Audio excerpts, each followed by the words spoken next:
මගේ පියුමි මැනික මගේ කුක්කු බෝලේ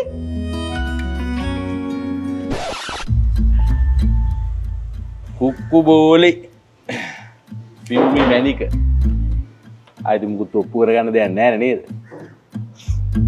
මම පියුමි නෙවෙයි පියුමිගේ අයියා පියුම්.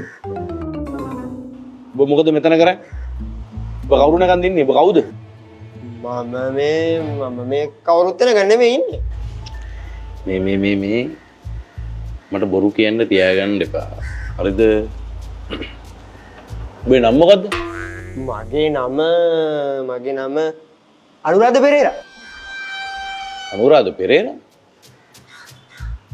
ටිකක් අහලත් පුරුදුයි. ඇත්තටම ඔබ අනුරාධ පෙරේරා? නැතුව ඉතින් අනේ මේ අයියේ උදේ පාන්දර ට්‍රක් පන්නගෙන එන්න එපා මේ මෙතන වද දෙන්න.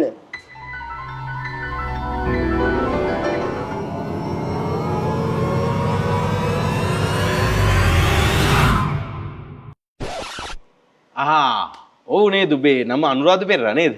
සෝරි. අනේ සෝරි තමයි යන්නේ මේ වත් දෙන්නද යනවද? මේ බල්ලෝ තොමට බොරු කියන්න තියාගත්තද පරයා? ඈ?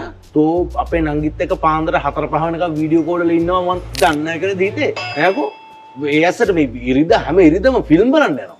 ඈ? තෝ අර බණගෙදර යනවා කියලා කෙල්ලව එක්කගෙන රෑ වෙනකම් රවුන්ඩ් ගෙහුවේ නැද්ද? ඈ? ඊයේ රෑත්තෝ කාර් එකේ ඇවිල්ලා කෙල්ලව දාලාගෙන නැද්ද කිපා? නැද්ද කිපා? තෝ තමයි චාමර තමයි.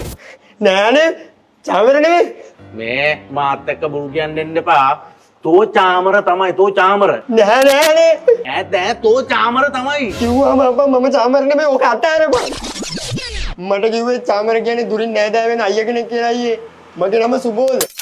ඔයාවේ දන්නේ නැද්ද කියලා අහපු හැමදේම මම දන්නේ දැන් අයියේ. අද මොකද ඒ කතාවේ තේරුම? අයියේ මට හොඳටම සීනි. රෑ 10 වෙද්දි නිින්ද යනවා. 4-5 වෙනකම් මොන වීඩියෝ කෝල්ද අයියේ. අනික මම පියුමි මැනිකට අරන් දුන්නේ බටන් ෆෝන් එකක්. අංග ගන්න ලේසි වෙන්න කියලා. ඉරිදට මං දහම් පාසලේ උගන්වන්න යනවා. මොන ෆිල්ම්ද අයියේ ඉරිදට උගන්වන්න ගියාම. ඒ කියන්නේ ගිය සතියේ ඇත්තටම බණ ගෙදරක නෙමෙයිද අයියේ ගියේ. මං හිතුවේ හොඳටම බණ අහනවා කියලා. එතකොට උඹේ කාර් එක මොන කාර්ද අයියේ? අද පියුමි මැනිකව බලන්න ආවෙත් 154 බස් එකේ ගැට්ට නැගලා. මොකද්ද? අපි රැවටුණා අයියේ. අපේ චූටිගේ තව දුරටත් චූටි නෑ අයියේ. අනේ බං චූටි සුදු නම් ඊයේ ඇස් වහගෙන ඉන්න එපා දුකට පියාඹන්න ඉඩ තියෙනවා ආසේ ඕන තැනක